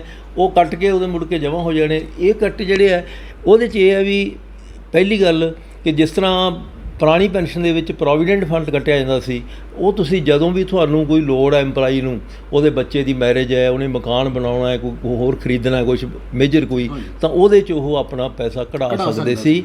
ਉਹ ਫਾਈਨਲ ਪੇਮੈਂਟ ਕਰਨ ਤੋਂ ਪਹਿਲਾਂ ਵੀ ਉਹ 90% ਕਢਾ ਦੇ। ਇਹਦੇ ਵਿੱਚ ਵਿਵਸਥਾ ਇਹ ਸੀ ਕਿ ਤੁਸੀਂ ਆਪਣੀ ਸਾਰੀ ਲਾਈਫ ਦੇ ਵਿੱਚ ਜਮ੍ਹਾਂ ਕਰਾਉਣਾ, ਕੋਈ ਪੈਸਾ ਜਿਹੜਾ ਤੁਹਾਨੂੰ ਕਢਾਉਣ ਦੀ ਆਗਿਆ ਨਹੀਂ, ਕੋਈ ਪੈਸਾ ਨਹੀਂ ਕਢਾ ਸਕਦੇ ਤੁਸੀਂ, ਉਹ ਜਮ੍ਹਾਂ ਰਹੇਗਾ। ਉਸ ਤੋਂ ਬਾਅਦ ਜਦੋਂ ਤੁਹਾਡੀ ਜਿਹੜੀ ਇਹ ਪੈਸਾ ਕਿੱਥੇ ਜਾਏਗਾ, ਇਹ ਕਿਸੇ ਨੂੰ ਪਹਿਲਾਂ ਪਤਾ ਨਹੀਂ ਸੀ, ਪਰ ਬਾਅਦ ਦੇ ਵਿੱਚ ਆਇਆ ਵੀ ਕਿ ਉਹ ਬੀਮਾ ਕੰਪਨੀਆਂ ਜਿਹੜੀਆਂ, ਇੰਸ਼ੋਰੈਂਸ ਕੰਪਨੀਆਂ ਜਿਹੜੀਆਂ, ਉਹਨਾਂ ਦਾ ਇੱਕ ਮਤਲਬ ਜਿਹੜਾ ਅਥਾਰਟੀ ਜਿਹੜੀ ਹੈ ਉਹ ਬਣੇਗੀ। ਉਹ ਸਾਰਾ ਪੈਸਾ ਜਿਹੜਾ ਤੁਹਾਡਾ ਉਹ ਸ਼ੇਅਰ ਮਾਰਕੀਟ ਦੇ ਵਿੱਚ ਜਾਊ। ਉਹ ਸ਼ੇਅਰ ਮਾਰਕੀਟ ਦੇ ਵਿੱਚ ਜਿਸ ਤਰ੍ਹਾਂ ਗੌਰਮੈਂਟ ਜਿਹੜੀ ਹੈ ਅੱਡ ਕਿਸੇ ਥਾਂ 'ਤੇ ਲਾਉਂਦੀ ਹੈ, ਤਾਂ ਸ਼ੇਅਰ ਮਾਰਕੀਟ ਦੇ ਵਿੱਚ ਤੁਹਾਡਾ ਪੈਸਾ ਲੱਗੇਗਾ। ਉਹ ਸ਼ੇਅਰ ਮਾਰਕੀਟ 'ਚ ਰਿਟਾਇਰਮੈਂਟ ਹੋਣ ਵੇਲੇ ਉਹ ਡਿਸਾਈਡ ਕਰੂ ਵੀ ਤੁਹਾਡੀ ਉਸ ਵੇਲੇ ਸ਼ੇਅਰ ਮਾਰਕੀਟ ਦੀ ਵੈਲਿਊ ਕੀ ਹੈ। ਜਿੰਨਾ ਪੈਸਾ ਤੁਸੀਂ ਜਮ੍ਹਾਂ ਕਰਾਇਆ ਉਹਦਾ ਕੋਈ ਨਾਨ ਡਿਫਾਈਨਡ ਤੁਹਾਨੂੰ ਉਹਦਾ ਇੰਟਰਸਟ ਦਾ ਕੋਈ ਪਤਾ ਹੈ, ਨਾਨ ਡਿਫਾਈਨਡ ਤੁਹਾਨੂੰ ਉਹਦੀ ਜਿਹੜੀ ਲਾਸਟ ਪੇਮੈਂਟ ਦਾ ਪਤਾ ਹੈ ਵੀ ਕਿੰਨੀ ਮਿਲੂ ਕਿੰਨੀ ਨਹੀਂ ਮਿਲੂ। ਹੋ ਸਕਦਾ ਹੈ ਕਿ ਤੁਹਾਨੂੰ ਜਿੰਨਾ ਪੈਸਾ ਜਮ੍ਹਾਂ ਕਰਾਇਆ ਓਨਾ ਵੀ ਨਾ ਮਿਲੇ, ਹੋ ਸਕਦਾ ਥੋੜ੍ਹਾ ਬਹੁਤਾ ਵੱਧ ਮਿਲ ਜੇ, ਇਹ ਕੋਈ ਡਿਫਾਈਨਡ ਨਹੀਂ। ਸ਼ੇਅਰ ਮਾਰਕੀਟ 'ਤੇ ਆ ਗਈ ਅਤੇ ਸ਼ੇਅਰ ਮਾਰਕੀਟ ਦੇ ਅਪ ਡਾਊਨ ਹੋਣ ਦੇ ਨਾਲ ਹੀ ਅਪ ਡਾਊਨ ਦਾ, ਤਾਂ ਇਹ ਸ਼ੇਅਰ ਮਾਰਕੀਟ ਜਿਹੜੀ ਹੈ ਇਹ ਕੀ ਹੈ, ਇਹ ਸ਼ੇਅਰ ਮਾਰਕੀਟ ਨੂੰ ਕਰਨ ਵਾਲੀਆਂ ਉਹ ਕੰਪਨੀਆਂ ਵੱਡੀਆਂ ਨੇ, ਉਹ ਕੰਪਨੀਆਂ ਗਾਹਾਂ ਕਾਰਪੋਰੇਟ ਘਰਾਣਿਆਂ ਦੀਆਂ। ਤਾਂ ਜਦੋਂ ਅਸੀਂ ਉਸ ਤਰ੍ਹਾਂ ਦੇਖਦੇ ਹਾਂ ਤਾਂ ਇਹ ਜਿਹੜੀ ਜਦੋਂ ਪੈਨਸ਼ਨ ਪ੍ਰਣਾਲੀ ਸ਼ੁਰੂ ਹੋਈ ਉਸ ਵੇਲੇ ਇਹਨਾਂ ਦੀ ਆਪਣੀ ਗੌਰਮੈਂਟ ਦੀ ਸਕੀਮ ਨਹੀਂ, ਇਹ ਵਰਲਡ ਬੈਂਕ ਦੀ ਸਕੀਮ ਸੀ। ਵਰਲਡ ਬੈਂਕ ਨੂੰ ਜਦੋਂ 2001 ਦੇ ਵਿੱਚ, ਪਹਿਲਾਂ 2001 ਦੇ ਵਿੱਚ ਉਹਨਾਂ ਨੇ ਵਾਜਪਾਈ ਸਰਕਾਰ ਵੇਲੇ, ਉਸ ਵੇਲੇ ਆਪਣਾ ਜਸ਼ਵੰਤ ਸਿਨਹਾ ਜਿਹੜਾ ਅੱਜ BJP ਨੂੰ ਛੱਡ ਕੇ ਚਲਾ ਉਹ ਦੂਸਰੇ ਪਾਸੇ ਹੈ, ਉਹਨੇ ਆਪਦੇ ਬਜਟ ਭਾਸ਼ਣ ਦਿੱਤਾ ਸੀਗਾ ਕਿ ਸਾਡੀ ਜਿਹੜੀ ਪੈਨਸ਼ਨਾਂ ਦੀ ਪੈਨਸ਼ਨਰੀ ਜਿਹੜੀ ਦੇਣਦਾਰੀ ਹੈ ਉਹ ਸਰਕਾਰ ਦੇ ਸਿਰ 'ਤੇ ਹੁਣ ਬੋਝ ਬਣੀ ਹੋਈ ਹੈ। ਅਨਸਸਟੇਨੇਬਲ ਜਿਹੜੀ ਹੈ ਇਹ ਅਸੀਂ ਬਰਦਾਸ਼ਤ ਨਹੀਂ ਕਰ ਸਕਦੇ ਅਤੇ ਇਹਨੂੰ ਸਾਨੂੰ ਘਟਾਉਣਾ ਪਏਗਾ। ਅਤੇ ਅੱਗੇ ਉਹਨਾਂ ਨੇ 1 ਅਕਤੂਬਰ 2001 ਤੋਂ ਐਲਾਨ ਕੀਤਾ ਸੀ ਕਿ ਇਹ ਅੱਗੇ ਤੋਂ ਜਿਹੜੇ ਸੈਂਟਰਲ ਇੰਪਲਾਈਜ਼ ਹੈ ਉਹ ਨਵੀਂ ਪੈਨਸ਼ਨ ਪ੍ਰਣਾਲੀ ਦੇ ਹਿਸਾਬ ਨਾਲ ਉਹਨਾਂ ਨੂੰ ਹੋਇਆ ਕਰੂਗੀ। ਫਿਰ ਉਹਨਾਂ ਨੇ ਇੱਕ ਕਮੇਟੀ ਬਿਠਾਈ, ਭੱਟਾਚਾਰੀਆ ਕਮੇਟੀ। ਉਸ ਕਮੇਟੀ ਨੇ ਉਹ ਸਿਫਾਰਿਸ਼ਾਂ ਜਿਹੜੀਆਂ ਥੋੜ੍ਹਾ ਜਿਹਾ 1-2 ਸਾਲ ਚੱਲਦੀਆਂ ਰਹੀਆਂ, ਜਿਹੜੀ ਕਿ ਉਹਨਾਂ ਨੇ 2003 ਦੇ ਵਿੱਚ ਉਹ ਉਸੇ ਵੇਲੇ ਵਰਲਡ ਬੈਂਕ 2001 ਦੇ ਵਿੱਚ ਵਰਲਡ ਬੈਂਕ ਦੇ ਡਾਕੂਮੈਂਟ ਸਾਡੇ ਅਸੀਂ ਪੇਪਰ ਛਾਪਦੇ ਹਾਂ, ਉਹਦੇ 'ਚ ਅਸੀਂ ਡਾਕੂਮੈਂਟ ਉਹਦੇ ਜ਼ਿਕਰ ਕੀਤਾ ਹੋਇਆ ਕਿ ਵਰਲਡ ਬੈਂਕ ਦੇ ਡਾਕੂਮੈਂਟ, ਕੌਮਾਂਤਰੀ ਮੁਦਰਾ ਕੋਸ਼ ਦੇ ਡਾਕੂਮੈਂਟ, ਉਹੀ ਲੈਂਗੁਏਜ ਉਹ ਕਹਿ ਰਹੇ ਨੇ ਕਿ ਤੁਸੀਂ ਇਹ ਜਿਹੜਾ ਗੌਰਮੈਂਟਾਂ ਜਿਹੜੀਆਂ, ਕਿਉਂਕਿ ਉਹਨਾਂ ਨੇ ਵਰਲਡ ਬੈਂਕ ਨੇ 1990-91 'ਚ ਜਿਹੜੇ ਇਕਨੋਮਿਕ ਰਿਫਾਰਮ ਸ਼ੁਰੂ ਕੀਤੇ ਸੀ, ਉਹਨਾਂ ਨੇ ਪਹਿਲਾਂ ਉਹ ਸਨਅਤੀ ਖੇਤਰ ਦੇ ਵਿੱਚ ਸ਼ੁਰੂ ਕੀਤੇ, ਇੰਡਸਟਰੀ ਦੇ ਵਿੱਚ ਸ਼ੁਰੂ ਕੀਤੇ ਕਿ ਉਹਨੂੰ ਜਿੰਨੀਆਂ ਆਰਥਿਕ ਨੀਤੀਆਂ ਦੇ ਨਾਂ 'ਤੇ ਕਿ ਸਨਅਤਾਂ ਜਿਹੜੀਆਂ ਹੌਲੀ ਪ੍ਰਾਈਵੇਟ ਖੇਤਰ ਨੂੰ ਸੌਂਪੋ। ਉਸ ਤੋਂ ਬਾਅਦ ਉਹ ਪਹਿਲਾ ਦੌਰ ਸੀ। 2003 ਦੇ ਵਿੱਚ ਆ ਕੇ ਫਿਰ ਇਹ ਦੂਜਾ ਦੌਰ ਸ਼ੁਰੂ ਹੋਇਆ, ਜਿਹਦੇ 'ਚ ਉਹਨਾਂ ਨੇ ਫਾਈਨੈਂਸ਼ੀਅਲ ਜਿਹੜੀਆਂ ਇਹ ਸਾਰੀਆਂ ਪਹਿਲਾਂ ਬੀਮਾ, ਇਸ ਪੈਨਸ਼ਨ ਤੋਂ ਪਹਿਲਾਂ ਉਹਨਾਂ ਨੇ ਬੀਮਾ ਕੰਪਨੀਆਂ ਦਾ ਜਿਹੜਾ ਹਿੱਸਾ ਸਰਕਾਰੀ ਘਟਾ ਕੇ ਉਹ ਹੌਲੀ ਘਟਾ ਕੇ ਅੱਜ ਤਾਂ ਬਿਲਕੁਲ ਹੀ ਘਟਾਇਆ ਹੋਇਆ। ਅਤੇ ਅੱਜ ਉਹ ਸਾਰੀਆਂ ਕੰਪਨੀਆਂ ਸਾਰੀਆਂ ਉਹਨਾਂ ਦੇ ਹਵਾਲੇ ਕਰ ਰਹੇ ਨੇ। ਬੈਂਕਾਂ ਦਾ ਆਪਾਂ ਦੇਖਦੇ ਹਾਂ ਕਿ ਬੈਂਕ ਜਿਹੜੇ ਉਦੋਂ ਹੌਲੀ ਅੱਜ ਉਹ ਸਾਰੇ ਬੈਂਕ ਜਿਹੜੇ ਪ੍ਰਾਈਵੇਟ ਹੋ ਰਹੇ। ਇਹ ਫਾਈਨੈਂਸ਼ੀਅਲ ਖੇਤਰ ਜਿਹੜਾ ਇਹ ਸਾਰਾ ਉਸ ਵਰਲਡ ਬੈਂਕ ਦੇ ਉਸ ਏਜੰਡੇ 'ਚ ਸੀ। ਉਹਨਾਂ ਨੇ ਸੈਕਿੰਡ ਦੌਰ ਦੇ ਵਿੱਚ ਇਹ ਫਿਰ ਪੈਨਸ਼ਨ ਦਾ ਖੇਤਰ ਵੀ ਉਹਨਾਂ ਨੂੰ ਲੱਗਿਆ ਕਿ ਇਹ ਜਿਹੜਾ ਪੈਨਸ਼ਨ ਦਾ ਖੇਤਰ ਹੈ ਇਹ ਅਰਬਾਂ ਰੁਪਏ ਦਾ ਜਿਹੜਾ ਹੈਗਾ, ਇੱਕ ਮੁਲਾਜ਼ਮ 30-35 ਸਾਲ ਨੌਕਰੀ ਕਰਦਾ ਹੈ, 35 ਸਾਲ ਉਹਨਾਂ ਦਾ ਪੈਸਾ ਜਿਹੜਾ ਹੌਲੀ ਉਹ ਲਗਾਤਾਰ ਕੰਟੀਨਿਊਸਲੀ ਇੰਨਾ ਪੈਸਾ ਜਿਹੜਾ ਉਹ ਕਿਤੋਂ ਲਗਾਤਾਰ ਨਹੀਂ ਆ ਸਕਦਾ ਉਹਨਾਂ ਦੇ ਆਪਣੇ ਕਾਰੋਬਾਰ ਵਾਸਤੇ। ਇਹ ਇੱਕ ਅਰਬਾਂ ਰੁਪਏ ਦਾ, ਖਰਬਾਂ ਰੁਪਏ ਦਾ ਜਿਹੜਾ ਇਹ ਕਾਰੋਬਾਰ ਹੈ ਉਹਨਾਂ ਨੂੰ ਹੱਥ ਦੇ ਵਿੱਚ ਸੀਗਾ। ਉਹਨਾਂ ਨੇ ਇਹ ਗੱਲ ਕੀਤੀ ਵੀ ਤੁਸੀਂ ਇਹ ਜਿਹੜਾ ਪੈਨਸ਼ਨ ਦੀ ਜਿਹੜੀ ਇਹ ਮਾਰਕੀਟ ਜਿਹੜੀ ਹੈ ਉਹ ਬਹੁਤ ਵੱਡੀ ਹੈ, ਇਹ ਪੈਨਸ਼ਨ ਗੌਰਮੈਂਟ 'ਤੇ ਦਬਾਅ ਪਾ ਕੇ ਵੀ ਤੁਸੀਂ ਇਹ ਕੱਢੋ। ਇਹ ਇੱਕ ਕਿਸਮ ਦਾ ਕੀ ਹੈ ਕਿ ਨਵੀਂ ਪੈਨਸ਼ਨ ਪ੍ਰਣਾਲੀ ਇਹ ਪੈਨਸ਼ਨ ਦਾ ਨਿੱਜੀਕਰਨ ਸੀ, ਪ੍ਰਾਈਵੇਟੇਸ਼ਨ ਪੈਨਸ਼ਨ ਦਾ ਨਿੱਜੀਕਰਨ ਸੀ। ਪੈਨਸ਼ਨ ਦਾ ਨਿੱਜੀਕਰਨ ਇੱਕ ਕਿਸਮ ਦਾ, ਜਿਵੇਂ ਦੂਜੇ ਅਦਾਰੇ ਜਿਹੜੇ ਹੈਗੇ ਨਿੱਜੀਕਰਨ, ਜਿਵੇਂ ਬੈਂਕ ਹੈ, ਬੈਂਕਾਂ ਨੂੰ ਹੁਣ ਤੁਸੀਂ ਉਹਨਾਂ ਦਾ ਤੁਸੀਂ ਸਟੇਕ ਗੌਰਮੈਂਟ ਦਾ ਹਿੱਸਾ ਘਟਾਈ ਚੱਲੋ, ਉਹ ਇੱਕ ਕਿਸਮ ਦਾ ਪ੍ਰਾਈਵੇਟ ਹੱਥਾਂ 'ਚ ਆ ਰਹੇ ਨੇ। ਇਹ ਪੈਨਸ਼ਨ ਵੀ ਉਹਨਾਂ ਸਾਰੀਆਂ ਕੰਪਨੀਆਂ ਦੇ ਹਵਾਲੇ ਕਰਤੀ, ਤੁਹਾਡਾ ਪੈਸਾ ਜਿਹੜਾ, ਅਤੇ ਸਗੋਂ ਗੌਰਮੈਂਟ ਆਪਦਾ ਪੈਸਾ 10% ਅੱਜ 14% ਜਮ੍ਹਾਂ ਕਰਦੀ ਨਾਲ, ਇੰਨਾ ਪੈਸਾ ਗੌਰਮੈਂਟ ਆਪਦੇ ਪੱਲਿਓਂ ਉਹ ਵੀ ਉਹਨਾਂ ਦੇ ਖਾਤੇ ਜਾਂਦਾ। ਉਹਨਾਂ ਨੂੰ 24% ਜਾਂ ਪਹਿਲਾਂ 20 ਜਾਂ 24% ਗੌਰਮੈਂਟ ਜਿਹੜੀ ਹੈ ਉਹ ਉਹਨਾਂ ਕੰਪਨੀਆਂ, ਬੀਮਾ ਕੰਪਨੀਆਂ ਸਾਰੀਆਂ ਉੱਪਰ ਕਾਰਪੋਰੇਟ ਘਰਾਣੇ ਦੀਆਂ, ਉਹਨਾਂ ਕੰਪਨੀਆਂ ਦੇ ਖਾਤਿਆਂ 'ਚ ਉਹ ਕੰਪਨੀਆਂ ਉਸ ਪੈਸੇ ਨੂੰ ਵਰਤ ਕੇ ਉਹਦਾ ਮੇਨਟੇਨੈਂਸ ਦਾ ਜਾਣੀ ਉਹ ਖਰਚਾ ਕੱਢਦੀਆਂ ਨੇ, ਮੇਨਟੇਨੈਂਸ ਵੀ ਕਰਦੀ, ਉਹਦਾ ਬਕਾਇਦਾ ਆਪਣੇ ਉਹ ਕਟੌਤੀ ਕਰਦੀ ਹੈ, ਸਾਰਾ ਕੁਝ ਕੱਟ ਕੇ ਜਦੋਂ ਬੰਦੇ ਨੇ ਰਿਟਾਇਰ ਹੋਣਾ ਐਮਪਲਾਈ ਨੇ, ਉਸ ਰਿਟਾਇਰਮੈਂਟ ਵੇਲੇ ਵੀ ਉਹਨਾਂ ਨੇ ਇੱਕ ਕੰਡੀਸ਼ਨ ਲਾਈ ਹੋਈ ਹੈ ਵੀ ਤੁਹਾਨੂੰ ਉਸ ਵੇਲੇ ਤੁਹਾਡਾ ਪੈਸਾ ਕਿੰਨਾ ਸ਼ੇਅਰ ਮਾਰਕੀਟ ਮੁਤਾਬਕ ਹੈ ਉਹਦਾ ਤੁਹਾਨੂੰ ਸਿਰਫ 60% ਮਿਲਣਾ। ਅੱਛਾ ਜੀ, ਤੇ ਬਾਕੀ 40% ਤੁਹਾਨੂੰ ਫਿਰ ਮੈਂਡੇਟਰੀ ਜਿਹੜਾ ਉਹ ਤੁਹਾਨੂੰ ਉਹਨਾਂ ਕੰਪਨੀਆਂ ਦੀ ਕਿਸੇ ਸ਼ੇਅਰ ਮਾਰਕੀਟ ਦੇ ਵਿੱਚ ਉਹ ਮਿਊਚੁਅਲ ਫੰਡ ਦੀ ਵਿੱਚ ਇਕੁਇਟੀ ਦੀ ਕਿਸੇ ਵੀ ਤੁਸੀਂ ਉਹਦੇ 'ਚ ਕੋਈ ਉਹ ਲਾਉਣਾ ਹੀ ਪੈਣਾ ਤੁਹਾਨੂੰ। 40% ਜਿਹੜਾ ਲੱਗਾ ਉਹਦੇ 'ਤੇ ਤੁਹਾਨੂੰ ਅਸੀਂ ਪੈਨਸ਼ਨ ਜਿਹੜੀ ਹੈਗੀ ਹੈ ਜਿੰਨੀ ਕੁ ਮਿਲਦੀ ਹੈ, ਆ ਪਿਛਲੇ ਹੁਣ ਕਿਸੇ ਦੀ 10 ਸਾਲਾਂ ਬਾਅਦ ਡੈਥ ਹੋ ਗਈ ਹੋਰ ਹੋ ਗਈ, ਉਹਨਾਂ ਨੇ ਉਹ ਕਿਸੇ ਨੂੰ 1,500 ਮਿਲਦੀ, ਕਿਸੇ ਨੂੰ 2,000, ਕਿਸੇ ਨੂੰ 3,000 ਮਿਲਦੀ ਹੈ ਉਹ ਪੈਨਸ਼ਨ, ਉਹਦਾ ਥੋੜ੍ਹਾ ਪੈਸੇ ਹਜ਼ਾਰ ਪਿੱਛੇ ਜਿੰਨਾ ਕੁ ਰਹਿ ਜਾਂਦਾ। ਜਿਹੜਾ 60% ਮਿਲਣਾ ਉਹ 60% 'ਤੇ ਹੁਣ ਟੈਕਸ ਲੱਗੂ। 60% ਮਿਲਣਾ ਉਹ ਟੈਕਸੇਬਲ ਹੈ, ਮਿਲਣਾ ਕਿੰਨਾ ਇਹ ਗਰੰਟੀ ਕੋਈ ਨਹੀਂ, 40 ਤੁਹਾਨੂੰ ਮਿਲਣਾ ਨਹੀਂ। ਤਾਂ ਉਹ ਜਦੋਂ ਇਹ ਲੋਕਾਂ ਨੂੰ ਪਤਾ ਲੱਗਿਆ ਇਹ ਸਾਰੀ ਗੱਲ ਵੀ ਇਹ ਤਾਂ ਆ ਹੈ, ਇਹ ਕਿਸੇ ਨੂੰ ਪਹਿਲਾਂ ਜਦੋਂ ਜਾਰੀ ਕੀਤਾ ਉਦੋਂ ਕਿਸੇ ਨੂੰ ਨਹੀਂ ਸੀ ਪਤਾ। ਤਾਂ ਜਿਉਂ-ਜਿਉਂ ਇਹ ਇੱਕ ਦੂਜੀ ਗੱਲ ਉਸ ਵੇਲੇ ਅਜੇ EMPLOYE ਜਿਹੜੇ, ਕਿਉਂਕਿ 1 ਜਨਵਰੀ 2004 ਤੋਂ ਭਰਤੀ ਜਿਹੜੇ ਹੋਣੇ ਆ ਉਹਨਾਂ 'ਤੇ ਲਾਗੂ ਹੋਣਾ ਸੀ, ਤਾਂ ਜਦੋਂ ਇਹ ਲਾਗੂ ਕੀਤਾ ਉਦੋਂ ਆਪਣੇ ਅਜੇ EMPLOYE ਹੈ ਹੀ ਨਹੀਂ ਸੀਗੇ, ਤਾਂ EMPLOYE ਦਾ ਉਸ ਤੋਂ ਬਾਅਦ ਹੀ ਭਰਤੀ ਹੋਣਾ। 2004 ਤੋਂ ਬਾਅਦ ਸੈਂਟਰਲ EMPLOYEਜ਼ ਦੂਸਰੇ ਹੋਰ ਸਾਰੇ ਉਹ ਹਜ਼ਾਰਾਂ ਲੱਖਾਂ ਦੀ ਗਿਣਤੀ ਦੇ ਵਿੱਚ ਬਾਅਦ ਜਿਹੜੀ ਭਰਤੀ ਹੋਈ, ਜਿਉਂ-ਜਿਉਂ ਗਿਣਤੀ ਵੱਧਦੀ ਗਈ ਤਿਉਂ-ਤਿਉਂ ਇਸ ਘੇਰੇ ਦੇ ਵਿੱਚ ਆਉਣ ਵਾਲਾ ਹਿੱਸਾ ਵੀ ਬਹੁਤ ਵੱਡਾ ਹੁੰਦਾ ਗਿਆ। ਤਾਂ ਉਹਦੇ ਬੈਨੀਫਿਟ ਹੈ ਵੀ ਤੁਹਾਨੂੰ ਗ੍ਰੈਚੁਇਟੀ ਨਹੀਂ ਮਿਲਣੀ ਸੀ ਪਹਿਲਾਂ। ਇਹ ਜਦੋਂ ਪਿਛਲੇ ਹੁਣ ਪੀਰੀਅਡ 'ਚ ਜਦੋਂ ਲੋਕਾਂ ਨੇ ਰੌਲਾ ਪਾਇਆ ਹੋਰ ਹੋਇਆ ਵੀ ਗ੍ਰੈਚੁਇਟੀ ਦਾ ਪੈਨਸ਼ਨ ਨਾਲ ਕੋਈ ਸੰਬੰਧ ਨਹੀਂ, ਉਹ ਵੱਖਰਾ ਐਕਟ ਹੈ, ਗ੍ਰੈਚੁਇਟੀ ਦਾ ਐਕਟ ਵੱਖਰਾ ਹੈ, ਉਹਨਾਂ ਨੇ ਸਭ ਕੁਝ ਬੰਦ ਕਰਤਾ। ਇਹ ਗਵਰਨਮੈਂਟ ਨੇ ਫਿਰ ਕਿੰਨੇ ਸਾਲਾਂ ਬਾਅਦ ਜਾ ਕੇ ਹੁਣ 13 ਦਾ ਬਿੱਲ ਪਾਸ ਹੋਇਆ, ਉਸ ਬਿੱਲ ਦੇ ਡਾਕੂਮੈਂਟ 'ਚ ਤਾਂ ਗ੍ਰੈਚੁਇਟੀ ਨਹੀਂ ਮਿਲਣੀ, ਨਾ ਐਕਸਗ੍ਰੇਸ਼ੀਆ ਕੁਝ ਨਹੀਂ ਮਿਲਣਾ, ਨਾ ਤੁਸੀਂ ਕਢਵਾ ਸਕਦੇ ਹੋ। ਪਰ ਉਸ ਤੋਂ ਬਾਅਦ ਹੁਣ ਆ ਪਿਛਲੇ 2-3 ਸਾਲਾਂ ਤੋਂ ਸੈਂਟਰਲ ਗਵਰਨਮੈਂਟ ਵੱਲੋਂ ਪਹਿਲਾਂ ਚਿੱਠੀ ਜਾਰੀ ਹੋਈ, ਉਹਨਾਂ ਨੇ EMPLOYEਜ਼ ਨੂੰ ਜਿੰਨਾ ਜ਼ੋਰ ਪਾਇਆ ਤਾਂ ਉਹ ਹੈ ਗ੍ਰੈਚੁਇਟੀ ਜਿਹੜੀ ਹੈ ਉਹ ਲਾਗੂ ਕੀਤੀ ਵੀ ਗ੍ਰੈਚੁਇਟੀ ਮਿਲੇਗੀ ਜਿਵੇਂ ਪਹਿਲਾਂ ਮਿਲਦੀ ਸੀ। ਇਸ ਤਰ੍ਹਾਂ ਐਕਸਗ੍ਰੇਸ਼ੀਆ ਜਿਹੜਾ ਨਹੀਂ ਸੀ ਮਿਲਦਾ, ਐਕਸਗ੍ਰੇਸ਼ੀਆ ਉਹ ਦੁਬਾਰਾ ਫਿਰ ਜਦੋਂ ਲੋਕਾਂ ਨੇ ਪਾਇਆ ਸੈਂਟਰ ਨੇ ਇਸ ਸਟੇਟ ਦੇ ਆਪਣੇ ਸਟੇਟ ਦੇ ਵਿੱਚ ਪੰਜਾਬ ਸਟੇਟ ਦੇ ਵਿੱਚ ਪੰਜਾਬ 'ਚ ਵੀ ਕਾਫੀ ਰੌਲਾ ਪਾ ਕੇ ਗ੍ਰੈਚੁਇਟੀ ਚਿੱਠੀ ਜਾਰੀ ਹੋਈ। ਅਜੇ ਕੁਝ ਉਸ ਵੇਲੇ ਜਦੋਂ ਇਹ ਲਾਗੂ ਕੀਤੀ ਹੈ ਇਹ ਸਟੇਟਾਂ ਬਾਉਂਡ ਨਹੀਂ ਸੀਗੀਆਂ, ਇਹ ਸੈਂਟਰ ਦਾ ਰੂਲ ਸੀਗਾ, ਸਟੇਟਾਂ ਹੁਣ ਵੀ ਨਹੀਂ ਬਾਉਂਡ। ਉਹਨਾਂ ਨੇ ਦੇਖਿਆ ਵੀ ਉਹ ਕਾਨੂੰਨ ਜਾਰੀ ਹੋ ਗਿਆ, ਉਹ ਆਪਣੇ ਉਹਨਾਂ ਨੂੰ ਵੀ ਸੂਤ ਕਰਦਾ ਸੀਗਾ ਕਿ ਅਸੀਂ ਪੈਨਸ਼ਨ ਦੇਣੀ, ਪੈਨਸ਼ਨ ਦਾ ਬੋਝ ਪਿਆ ਹੋਇਆ, ਪੈਨਸ਼ਨ ਇੰਨੀਆਂ ਦੇਣੀਆਂ। EMPLOYEਜ਼ ਕਿਉਂਕਿ ਦੇਖੋ ਗੱਲ ਇਹ ਹੈ EMPLOYEਜ਼ ਜਦੋਂ ਜੇ ਤੁਸੀਂ ਉਹਨੇ ਗਵਰਨਮੈਂਟ ਨੇ ਇੱਕ ਡਾਟਾ ਦਿੱਤਾ, ਉਹ ਡਾਟਾ ਵੀ ਅਸੀਂ ਛਾਪਿਆ ਹੋਏਗਾ ਕਿ ਵੀ ਇੰਨੇ 2070, 71, 72, 73, 93, 94 ਉਸ ਵੇਲੇ ਵੀ ਜਿਹੜੀ ਪੈਨਸ਼ਨ ਦਾ ਖਰਚਾ ਉਹ GDP ਦਾ ਇੰਨੇ % ਸੀ। ਤਾਂ ਉਸ ਤੋਂ ਬਾਅਦ ਜਦੋਂ ਉਹ 2003-04 ਵੀ ਉਦੋਂ ਹੁਣ GDP ਦਾ ਵੱਧ ਗਿਆ, ਇਹ ਅਸੀਂ ਬਰਦਾਸ਼ਤ ਨਹੀਂ ਕਰ ਸਕਦੇ, ਖਜ਼ਾਨੇ ਦੇ ਬੋਝ ਪੈ ਗਿਆ। ਹੁਣ ਐਂ ਵੀ ਜਿਉਂ-ਜਿਉਂ ਤੁਸੀਂ ਡਿਵੈਲਪਮੈਂਟ ਮੁਲਕ ਦੀ ਹੋਈ, ਜਦੋਂ 47 ਤੋਂ ਹੌਲੀ-ਹੌਲੀ ਕਾਰਖਾਨੇ ਲੱਗੇ, ਹੋਰ ਕਲੇ ਆ, ਡੈਮ ਬਣੇ ਆ, ਬਿਜਲੀ ਪੈਦਾ, ਤਾਂ ਉਹ ਜਿੰਨੀ ਡਿਵੈਲਪਮੈਂਟ, ਇੰਡਸਟਰੀਅਲ ਡਿਵੈਲਪਮੈਂਟ ਅਤੇ ਇਕਨੋਮਿਕ ਡਿਵੈਲਪਮੈਂਟ ਜਿਹੜੀ ਉਸ ਖੇਤਰ 'ਚ ਹੋਈ ਤਾਂ ਉਸੇ ਤਰ੍ਹਾਂ ਹੀ EMPLOYEਜ਼ ਵੀ ਭਰਤੀ ਉਹਨਾਂ ਜ਼ਿਆਦਾ ਹੋਏ ਤਾਂ ਉਹਨਾਂ ਦੀ ਗਿਣਤੀ ਵਧੀ। ਉਹ ਗਿਣਤੀ ਵਧੀ ਤਾਂ ਉਦੋਂ ਮਗਰੋਂ ਹੌਲੀ-ਹੌਲੀ ਉਹਨਾਂ ਨੇ ਕੁਦਰਤੀ ਹੈ ਜਦੋਂ ਇੱਕ ਪੀਰੀਅਡ ਤੋਂ ਬਾਅਦ ਰਿਟਾਇਰਮੈਂਟ, ਤਾਂ ਇੱਕ ਪੀਰੀਅਡ ਤੋਂ ਬਾਅਦ ਜਦੋਂ ਰਿਟਾਇਰਮੈਂਟ ਦਾ ਪੀਰੀਅਡ ਉਹ ਭਰਤੀ ਦਾ ਆਇਆ ਤਾਂ ਉਦੋਂ ਇੱਕਦਮ ਜਾਣੀ ਕੀ ਆ ਵੀ ਉਹਦਾ ਖਰਚਾ ਜਿਹੜਾ ਕੁਦਰਤੀ ਵਧਣਾ ਵੀ ਇਸ ਕਰਕੇ ਜਾਣੀ ਉਹ ਇੱਕ ਦਲੀਲ ਉਹਨਾਂ ਨੇ ਦਿੱਤੀ ਉਸ ਵੇਲੇ। ਪਰ ਉਹ ਵੀ ਹੌਲੀ-ਹੌਲੀ ਇੱਕ ਪੀਰੀਅਡ ਇਹੋ ਜਿਹਾ ਸੀ ਕਿ ਇਹਨਾਂ ਨੇ ਕੀ ਕੀਤਾ ਕਿ ਇਹਨਾਂ ਨੇ ਹੌਲੀ-ਹੌਲੀ ਪੋਸਟਾਂ ਘਟਾਉਣੀਆਂ ਸ਼ੁਰੂ ਕਰ ਦਿੱਤੀਆਂ। ਇਹ ਜਿਹੜੀ ਉਸ ਵਰਲਡ ਬੈਂਕ ਦਾ ਜਿਹੜਾ ਏਜੰਡਾ ਹੈ, ਨਿਊ ਲਿਬਰਲ ਏਜੰਡਾ ਹੈ ਜਿਹਨੂੰ ਉਹ ਲਾਗੂ ਕਰਦੇ ਆ, ਉਹਦੇ 'ਚ ਉਸ ਦੇ ਵਿੱਚ ਬਕਾਇਦਾ ਹਦਾਇਤਾਂ ਹੀ ਨੇ ਕਿ ਤੁਸੀਂ ਰੀਆਰਗੇਨਾਈਜੇਸ਼ਨ ਕਰੋ, ਰੀਸਟਰਕਚਰਿੰਗ ਕਰੋ, ਤੁਸੀਂ ਪੋਸਟਾਂ ਜਿਹੜੀਆਂ ਐਵੇਂ ਵਾਧੂ ਰੱਖੀ ਬੈਠੇ ਆ ਸਬਸਿਡੀ ਬੰਦ ਕਰੋ, ਜਿਹੜੀ ਹੈਲਥ ਜਿਹੜੀ ਜਿੱਥੇ ਵੀ ਤੁਸੀਂ ਕਿਸੇ EMPLOYEਜ਼ ਨੂੰ ਜਾਂ ਕਿਸੇ ਥਾਂ 'ਤੇ ਵੀ ਕੋਈ ਇਸ ਤਰ੍ਹਾਂ ਦਾ ਰਾਹਤ ਦਿੰਦੇ ਹੋ ਜਾਂ ਤੁਸੀਂ ਖਜ਼ਾਨੇ ਦੇ ਵਿੱਚੋਂ ਕੋਈ ਇਹੋ ਜਿਹਾ ਉਹਨਾਂ ਨੂੰ ਬੈਨੀਫਿਟ ਦਿੰਦੇ ਹੋ ਉਹ ਤੁਸੀਂ ਘਟਾਓ ਤਾਂ ਕਿ ਸਾਡਾ ਜਿਹੜਾ ਕਰਜ਼ਾ ਹੈਗਾ, ਸਾਡਾ ਕਰਜ਼ਾ ਜਿਹੜਾ ਤਾਂ ਉਹ ਤੁਸੀਂ ਵਾਪਸ ਕਰ ਸਕੋ। ਤਾਂ ਉਹਨਾਂ ਨੇ ਇਸ ਖਾਤੇ 'ਚ EMPLOYEਜ਼ ਨੂੰ ਇਸ ਖਾਤੇ 'ਚ ਰੱਖ ਲਿਆ ਵੀ ਇਹ ਜਿਹੜਾ ਖਰਚਾ ਪੈਨਸ਼ਨਾਂ ਵੀ ਤਨਖਾਹਾਂ ਵੀ ਘਟਾਓ, ਉਹਦੇ ਵਾਸਤੇ ਉਹਨਾਂ ਨੇ ਕਿਹਾ ਵੀ ਭਰਤੀ ਰੈਗੂਲਰ ਬੰਦ ਕਰੋ। ਉਹ ਵਰਲਡ ਬੈਂਕ ਦੀ ਹਦਾਇਤਾਂ, ਭਰਤੀ ਵੀ ਰੈਗੂਲਰ ਬੰਦ ਕਰੋ, ਠੇਕੇ 'ਤੇ ਕਰੋ। ਤੁਸੀਂ ਉਹਨਾਂ ਨੂੰ ਅੱਗੇ ਜਾ ਕੇ ਉਹਨਾਂ ਨੇ ਬਕਾਇਦਾ ਉਸ ਡਾਕੂਮੈਂਟ 'ਚ ਲਿਖਿਆ ਹੋਇਆ, ਅਸੀਂ ਕੋਟ ਕੀਤਾ ਕਿ ਉਹ ਕਹਿੰਦੇ ਵੀ ਤੁਸੀਂ ਇਹ ਜਿਹੜਾ ਸਰਕਾਰ ਅੱਜ ਹੁਣ ਜਿਹੜਾ ਕਹਿੰਦੇ ਵੀ ਦੂਰਾ ਜਿਹੜਾ ਕਾਰਜ ਕਰਦੀ ਹੈ ਵੀ ਨਾਲੇ ਤਾਂ ਤੁਸੀਂ ਪਹਿਲਾਂ ਭਰਤੀ ਕਰੋ ਅਤੇ ਨਾਲੇ ਜਾਣ ਲੱਗਿਆਂ ਤੁਸੀਂ ਉਹਨਾਂ ਨੂੰ ਪੈਨਸ਼ਨ ਦਿਓ।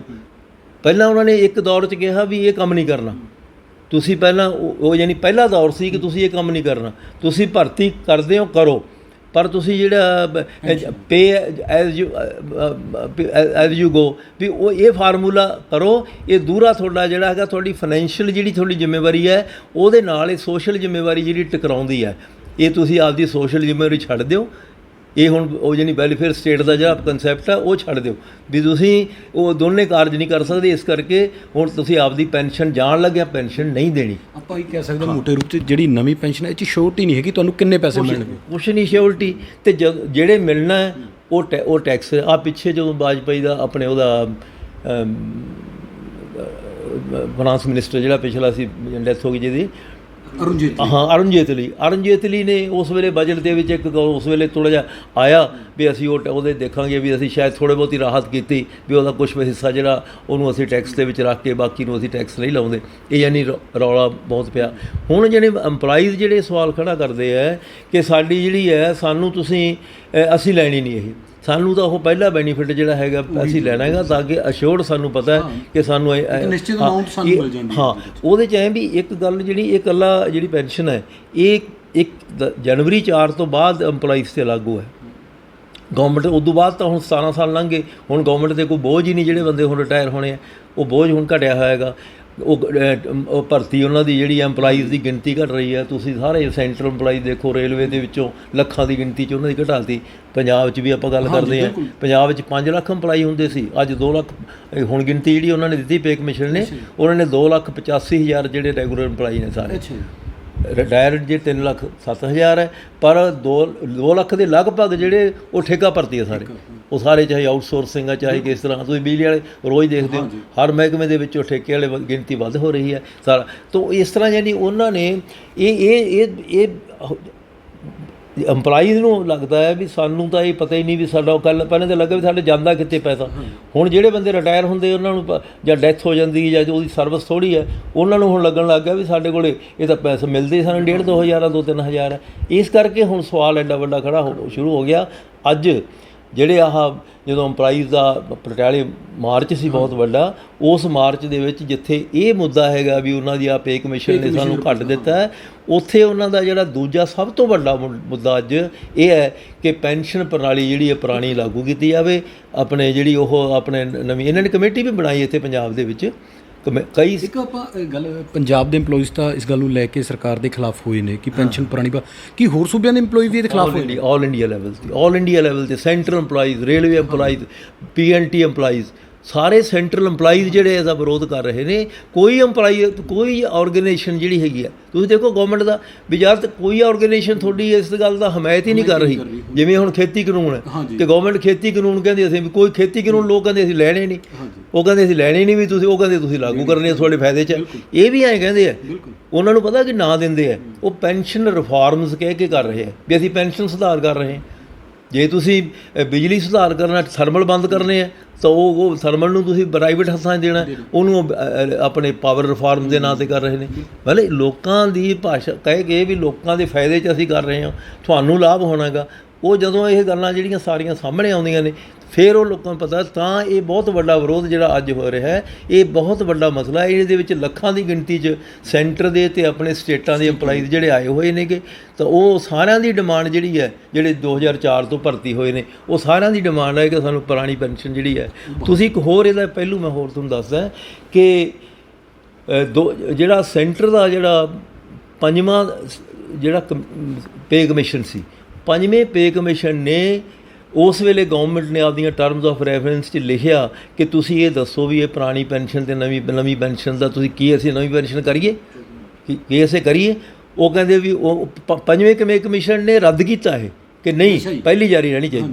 6ਵੇਂ ਪੇ ਕਮਿਸ਼ਨ ਨੇ ਜਾ ਕੇ 6ਵੇਂ ਪੇ ਕਮਿਸ਼ਨ ਨੇ ਉਹ ਇੱਕ ਬੰਗਲੌਰ ਦੀ ਇੱਕ ਸੰਸਥਾ ਨੂੰ ਦਿੱਤਾ ਵੀ ਤੁਸੀਂ ਦੱਸੋ ਕਿਵੇਂ। ਬੰਗਲੌਰ ਦੀ ਸੰਸਥਾ ਨੇ ਲਿਖਿਆ ਕਿ ਬਿਲਕੁਲ ਕੋਈ ਗੱਲ ਨਹੀਂ, ਹੁਣ ਤਾਂ ਖਰਚਾ ਘਟ ਰਿਹਾ। ਉਹਨਾਂ ਨੇ ਕਿਹਾ ਵੀ ਨਹੀਂ, ਇਹ ਪੁਰਾਣੀ ਰਹਿਣੀ ਚਾਹੀਦੀ ਹੈ। ਉਹ ਸਗੋਂ ਕਿਉਂ, ਕਿਉਂਕਿ ਗੌਰਮੈਂਟ ਦੀ ਇੱਛਾ ਸੀ ਵੀ ਹੁਣ ਬੰਦ ਹੋਣੀ ਚਾਹੀਦੀ ਹੈ। ਗੌਰਮੈਂਟ ਨੇ ਉਹ ਪੇ ਕਮਿਸ਼ਨ ਨੇ ਉਹਦੀ ਕਮੇਟੀ ਦੀ ਰਿਪੋਰਟ ਨਹੀਂ ਮੰਨੀ। ਉਹਨਾਂ ਨੇ ਉਹ ਕਿਹਾ ਵੀ ਜੋ ਗੌਰਮੈਂਟ ਕਹਿ ਰਹੀ ਹੈ ਕਿਉਂਕਿ ਗਵਰਨਮੈਂਟ ਨੇ ਲਾਗੂ ਕਰਤੀ ਸੀ। ਉਹ 6 ਦੇ ਵਿੱਚ ਕਮਿਸ਼ਨ ਸੀਗਾ, ਗਵਰਨਮੈਂਟ ਨੇ 4 'ਚ ਲਾਗੂ ਕਰਤੀ। ਗਵਰਨਮੈਂਟ ਦੇ ਉਹਦੇ ਦਾਇਰੇ 'ਚ ਰੱਖੀ ਹੋਈ ਸੀ, ਪਰ ਉਹਨਾਂ ਨੇ ਉਹਦੇ ਹੱਕ 'ਚ ਕਿਹਾ ਵੀ ਹਾਂ ਇਹ ਲਾਗੂ ਹੋਣੀ ਚਾਹੀਦੀ ਹੈ। ਯਾਨੀ ਪੇ ਕਮਿਸ਼ਨ 2 ਪੇ ਕਮਿਸ਼ਨ ਇਹਨੂੰ ਰੱਦ ਕਰਦੇ ਆ। ਹੋਰ ਜਿਹੜੀਆਂ ਸੰਸਥਾਵਾਂ ਜਿਹੜੀਆਂ ਰੱਦ ਕਰਦੀਆਂ। ਇੱਕ ਹੋਰ ਸਭ ਤੋਂ ਵੱਡਾ ਕਿ ਸੁਪਰੀਮ ਕੋਰਟ ਨੇ 1982 ਦਾ ਇੱਕ ਡਿਸੀਜਨ ਹੈ ਪੈਨਸ਼ਨ ਬਾਰੇ, ਇੱਕ ਡਿਸੀਜਨ ਕੀਤਾ। 3 ਗੱਲਾਂ ਗਈਆਂ ਕਿ ਪੈਨਸ਼ਨ EMPLOYEE ਦਾ ਰਾਈਟ ਹੈ, ਉਹਨੇ ਇੰਨੇ ਸਾਲ ਸਰਵਿਸ ਕੀਤੀ ਹੈ, ਉਹ ਸਰਵਿਸ ਇਵਜ ਦੇ ਵਿੱਚੋਂ ਉਸ ਨੂੰ ਉਹਦਾ ਗੁਜ਼ਾਰੇ ਜੋਗਾ ਉਹਦਾ ਤਾਂ ਕਿ ਅਗਲੀ ਲਾਈਫ ਕਰ ਸਕੇ। ਇਹ ਖਰਾਤ ਨਹੀਂ ਕਿ ਸਰਕਾਰ ਜਦੋਂ ਮਰਜ਼ੀ ਵੀ ਉਹਦਾ ਰਾਈਟ ਹੈ। ਇਹ 3 ਨੁਕਤੇ ਲੈ ਕੇ ਉਹ 17 ਦਸੰਬਰ ਜਿਹੜਾ ਪੈਨਸ਼ਨਰ ਡੇ ਗਿਣਿਆ ਜਾਂਦਾ ਉਸ ਦਿਨ ਦੇ ਉੱਤੇ ਮਤਲਬ ਜਿਹੜੀ ਲੋਕ ਮਨਾਉਂਦੇ ਆ। ਉਹ ਜਿਹੜਾ ਇਹ ਜਿਹੜੇ ਨਵੀਂ ਪੈਨਸ਼ਨ ਪ੍ਰਣਾਲੀ ਹੈ ਉਸ ਕਨਸਟੀਟਿਊਸ਼ਨ ਦੇ ਵੀ ਵਿਰੁੱਧ ਹੈ, ਅਨਕਨਸਟੀਟਿਊਸ਼ਨਲ ਹੈ, ਅਤੇ ਉਹ ਸੁਪਰੀਮ ਕੋਰਟ ਦੇ ਉਸ ਫੈਸਲੇ ਦੀ ਵੀ ਵਿਰੋਧ ਦੇ ਵਿੱਚ ਲਾਗੂ ਉਹ ਨਹੀਂ ਇਹ ਬੰਦ ਕਰ ਸਕਦੀ। ਪਰ ਉਹਨਾਂ ਨੇ ਹੁਣ EMPLOYEE ਵੀ ਮੰਗ ਕਰਦੇ ਆ ਅਤੇ ਉਹ ਯਾਨੀ ਗੌਰਮੈਂਟ ਜਿਹੜੀ ਹੈ ਫਿਰ ਉਹ 3-4 ਸਟੇਟਾਂ ਨੇ ਨਹੀਂ ਲਾਗੂ ਕੀਤੀ। ਉਹਨਾਂ ਨੇ ਹੁਣ ਵੀ 1-2 ਸਟੇਟਾਂ ਨੇ ਕਮੇਟੀਆਂ ਰਿਵਿਊ ਕਰਨ ਵਾਸਤੇ, ਇਹਨਾਂ ਨੇ ਪੰਜਾਬ ਨੇ ਵੀ ਉਹ ਰੈਡੀ ਕਮੇਟੀ ਬਣਾਈ ਹੋਈ ਹੈ, ਪਰ ਉਹਦੀ ਮਤਲਬ ਉਹ ਕੰਮ ਠੱਪੇ। ਗਵਰਨਮੈਂਟ ਚਾਹੂਗੀ ਤਾਂ ਉਹਨੇ ਹੁਣ ਕੱਲ੍ਹ ਮਨਸ਼ਾ ਨਹੀਂ ਹੈ ਗਵਰਨਮੈਂਟ ਦੀ। ਹਾਂ ਉਹਨਾਂ EMPLOYEE ਮੰਗ ਕਰਦੇ ਆ ਵੀ ਸਾਨੂੰ ਮਤਲਬ ਜਿਹੜੀ ਹੈ ਤੁਸੀਂ ਪੁਰਾਣੀ ਪੈਨਸ਼ਨ ਜਿਹੜੀ ਹੈ ਉਹ ਲਾਗੂ ਕਰੋ, ਅਸੀਂ ਨਵੀਂ ਪੈਨਸ਼ਨ ਨਹੀਂ ਲੈਣੀ, ਸਾਨੂੰ ਉਹਦਾ ਕੋਈ ਨਹੀਂਗਾ ਗਾਹਾਂ ਅੱਗੇ ਨੂੰ ਸਾਡਾ ਭਵਿੱਖ ਜਿਹੜਾ ਉਹਦੇ ਨਾਲ ਨਹੀਂ। ਅਤੇ ਖਾਸ ਤੌਰ 'ਤੇ ਹੁਣ ਇਸ ਵੇਲੇ ਜਦੋਂ ਸਾਡਾ ਸੋਸ਼ਲ ਫੈਬਰਿਕ ਸਿਚੁਏਸ਼ਨ ਐਡੀ ਹੈਗੀ ਹੈ ਕਿ ਪੇਰੈਂਟਸ ਦੋ ਰਹਿ ਰਹੇ ਨੇ, ਬੱਚੇ ਬਾਹਰ ਕਿਤੇ ਕੰਮ ਕਰ ਰਹੇ ਨੇ, ਉਹਨਾਂ ਦੀ ਜਿਹੜੀ ਪੇਰੈਂਟਸ ਦੀ ਜਿਹੜੀ ਸਿਕਿਉਰਿਟੀ ਹੈ, ਉਹਨਾਂ ਦੀ ਸੋਸ਼ਲ ਸਿਕਿਉਰਿਟੀ ਜਿਹੜੀ ਹੈ ਉਹ ਸਿਰਫ ਪੈਨਸ਼ਨ ਹੀ ਹੈ। ਜੇ ਪੈਨਸ਼ਨ ਉਹਨਾਂ ਦੀ ਬੰਦ ਹੁੰਦੀ ਹੈ, ਇਹਦੇ ਵਿੱਚ ਤਾਂ ਲੰਬਸਮ ਵੀ ਕੁਝ ਨਹੀਂ ਮਿਲਦਾ। ਲੰਬਸਮ ਦਾ ਪਤਾ ਹੀ ਨਹੀਂ ਕੀ ਮਿਲਣਾ। ਅਤੇ ਜਿਹੜਾ ਹਰ ਮਹੀਨੇ ਪੈਨਸ਼ਨ ਜਿਹੜੀ ਮਿਲਣੀ ਜਿਹਦਾ ਪੱਕਾ ਉਹਨਾਂ ਨੂੰ ਐਂ ਵੀ ਇੰਨੇ ਮਿਲ ਜਾਣੇ ਆ, ਗੁਜ਼ਾਰਾ ਚੱਲਣਾ, ਉਹ ਹੁਣ ਉਹਨਾਂ ਦੀ ਜਿਹੜੀ ਹੈ ਸੋਸ਼ਲ ਸਿਕਿਉਰਿਟੀ ਤਾਂ ਪੈਨਸ਼ਨ ਹੀ ਹੈ। ਅਸੀਂ ਪੈਨਸ਼ਨ ਜਿਹੜੀ ਹੈ ਬੈਠੇ ਹਾਂ, ਅਤੇ ਜੇ ਪੈਨਸ਼ਨ ਨਾ ਹੋਵੇ ਤਾਂ ਲੋਕਾਂ ਦਾ ਉਹਨਾਂ ਦਾ ਗੁਜ਼ਾਰਾ ਹੀ ਨਹੀਂ ਹੋ ਸਕਦਾ। ਤਾਂ ਇਸ ਕਰਕੇ ਯਾਨੀ ਇਹ ਗੱਲ ਜਿਹੜੀ ਹੈ ਐਡਾ ਵੱਡਾ। ਅਤੇ ਇਹ ਕਿਉਂ, ਜਿਸ ਤਰ੍ਹਾਂ ਹੁਣ ਖੇਤੀ ਕਾਨੂੰਨ ਜਿਹੜੇ ਹੈ ਵੀ ਉਹ ਕਾਰਪੋਰੇਟ ਦੇ ਹਵਾਲੇ ਕਰਨੀ ਹੈ ਖੇਤੀ, ਇਸ ਕਰਕੇ ਮਤਲਬ ਜਿਹੜਾ ਉਹ ਜਿੱਦ ਕਰੀ ਬੈਠੇ ਵੀ ਉਹ ਹਾਂ ਵੀ ਨਹੀਂ ਅਸੀਂ ਅਲਾਉ ਕਰਨੇ, ਕੋਈ ਡਿਮਾਂਡ ਨਹੀਂ ਕੀਤੀ ਕਿਸੇ ਨੇ। ਅੱਜ ਸਗੋਂ ਵਿਰੋਧ ਹੋ ਰਿਹਾ, ਪਰ ਉਹ ਕਹਿੰਦੇ ਅਸੀਂ ਨਹੀਂ ਲਾਗੂ। ਇਵੇਂ ਪੈਨਸ਼ਨ ਦਾ ਵੀ ਉਹ ਕਾਰਪੋਰੇਟਾਂ ਦੇ ਹਵਾਲੇ ਪੈਸਾ ਕੀਤਾ, ਬਹੁਤ ਵੱਡੀ ਮਾਰਕੀਟ ਹੈ। ਉਹਦਾ ਇੱਕ ਅੰਕੜੇ ਆਇਆ ਵੀ ਇੰਨੇ ਖਰਬ ਰੁਪਏ ਦਾ ਜਿਹੜਾ ਇਹ ਬਿਜ਼ਨਸ ਹੈ, ਮਾਰਕੀਟ ਹੈ, ਉਹ ਉਹਨਾਂ ਦੇ ਵੀ ਇਸ ਕਰਕੇ ਉਹਦੇ 'ਤੇ ਨਿਗਾਹ ਉਹ ਗਵਰਨਮੈਂਟ ਨੇ ਦਿੱਤਾ ਹੋਇਆ ਉਹਨਾਂ ਨੂੰ ਲੌਂਗ ਟਰਮ ਕਿ 35 ਸਾਲ ਉਹਨਾਂ ਨੂੰ ਲਗਾਤਾਰ ਪੈਸੇ ਉਹਨਾਂ ਦੇ ਕੋਲ ਹਵਾਈ ਜਾਇਆ ਕਰਨਾ। ਐਡੀ ਵੱਡੀ ਜਿਹੜੀ ਹੈ ਬਿਜ਼ਨਸ ਉਹਨਾਂ ਨੂੰ ਮਿਲ ਨਹੀਂ ਸਕਦਾ। ਇਸ ਕਰਕੇ ਯਾਨੀ ਉਹ ਹੁਣ ਗਵਰਨਮੈਂਟ ਅਤੇ ਇਹਦੇ 'ਤੇ ਕੀ ਹੈ ਵੀ ਕਾਂਗਰਸ ਅਤੇ BJP ਦਾ ਕੋਈ ਮਤਭੇਦ ਨਹੀਂ। ਜਦੋਂ ਪਹਿਲਾਂ 3 'ਚ ਉਹਨਾਂ ਨੇ ਚਿੱਠੀ ਜਾਰੀ ਕੀਤੀ, ਉਹਨਾਂ ਨੇ 19 ਕੀਤਾ, ਜਦੋਂ 13 'ਚ ਪਾਸ ਕੀਤਾ ਉਦੋਂ ਸਰਕਾਰ ਮਨਮੋਹਨ ਸਿੰਘ ਦੀ ਸੀ। ਬਿੱਲ ਲਿਆਂਦਾ ਉਹਨਾਂ ਨੇ, ਬਿੱਲ ਲਟਕਦਾ ਰਿਹਾ, ਉਦੋਂ ਲੈਫਟ ਪਾਰਟੀਆਂ ਦਾ ਵਿਰੋਧ ਸੀ, ਕੁਛ ਚਿਰ ਤਾਂ ਲਟਕਦਾ ਰਿਹਾ। ਜਦੋਂ ਬਿੱਲ ਪਾਸ ਕੀਤਾ ਅਤੇ ਰਾਜਨਾਥ ਨੇ ਖੜ੍ਹੇ ਹੋ ਗਿਆ ਕਿ ਸਾਡੇ ਅਟਲ ਜੀ ਦਾ ਇਹ ਸੁਪਨਾ ਸੀਗਾ ਅੱਜ ਪੂਰਾ ਹੋਇਆ। ਯਾਨੀ ਉਹ BJP ਅਤੇ ਉਹਨਾਂ 'ਚ ਇਸ ਕਾਰਪੋਰੇਟ ਏਜੰਡੇ 'ਤੇ ਕੋਈ ਮਤਭੇਦ ਨਹੀਂ ਹੈਗਾ। ਕਾਰਪੋਰੇਟ ਏਜੰਡਾ ਦੋਨਾਂ ਦਾ ਉਹਨਾਂ ਦਾ ਇੱਕੋ ਹੀ ਹੈ। ਇਹ ਸ਼ੁਰੂ ਪ੍ਰੋਗਰਾਮ, ਬਲਕਿ ਜੇ ਤੁਸੀਂ ਉਸ ਤਰ੍ਹਾਂ ਕਰੋ ਤਾਂ ਇਹ 93-94 ਤੋਂ ਸਾਡੇ ਡਾਕੂਮੈਂਟਾਂ 'ਚ ਕਿ 93 ਤੋਂ ਸ਼ੁਰੂ ਕੀਤਾ ਉਹਨਾਂ ਨੇ ਮੀਟਿੰਗਾਂ ਕਰਨੀਆਂ, 94 ਦੇ ਫਿਰ 98 ਦੀ ਕਮੇਟੀ। ਕਹਿ ਸਕਦੇ ਜੇ ਮੁੱਢ ਬੰਨਣ ਦੀ ਗੱਲ ਕੀਤੀ ਜਾਵੇ ਤਾਂ 93 ਤੋਂ ਮੁੱਢ ਬੰਨਿਆ ਗਿਆ। ਮੁੱਢ 93 ਤੋਂ 94, 98, 2003 ਤੱਕ ਇਹ ਮੀਟਿੰਗਾਂ ਕਈ ਕਿਸਮ ਦੀਆਂ ਕਈ ਕਮੇਟੀਆਂ ਬਣੀਆਂ। ਉਹ ਕਾਂਗਰਸ ਸਰਕਾਰ ਵੇਲੇ ਸ਼ੁਰੂ ਹੋਈਆਂ, ਫਿਰ BJP ਸਰਕਾਰ ਆਈ। ਇਸ ਗੱਲ 'ਤੇ ਇਹਨਾਂ ਦਾ ਸਾਰਿਆਂ ਦਾ ਕਿਸੇ ਦਾ ਕੋਈ ਮਤਭੇਦ ਨਹੀਂ ਵੀ ਇਹ ਪੈਨਸ਼ਨ ਬੰਦ ਹੋਣੀ ਚਾਹੀਦੀ ਹੈ। ਪਾਰਲੀਮੈਂਟ 'ਚ ਚਾਹੇ ਇੱਕ ਦੂਜੇ ਦੀ ਪਾਰਲੀਮੈਂਟ ਸਾਲ ਭਰ ਨਹੀਂ ਚੱਲਣ ਦਿੱਤੀ, ਪਿੱਛੇ ਉਹਨਾਂ ਨੇ ਚੱਲਣ ਦਿੱਤੀ, ਹੁਣ ਇਹਨੇ ਕਹੀ ਜਾਂਦੇ। ਪਰ ਇਹਨਾਂ ਮੁੱਦਿਆਂ ਦੇ ਉੱਤੇ ਸਾਰੇ ਨੱਥ ਖੜੇ ਕਰਦੇ।